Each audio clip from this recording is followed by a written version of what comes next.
Astrologlar Ligimizde teşekkürler. Muhakkak eder. Şu nisbetten biz kırtıvanları bilen uylaşık gençlikle üzle yaratıp yenilen şaşkı şahmat topluyoruz derecesinde uyladık. Elige turnirde katlaşmışlarının barısı da bizi rahmet.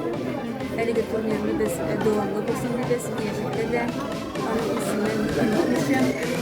Bizim unutmuşum. Gelege niyet kurtarız.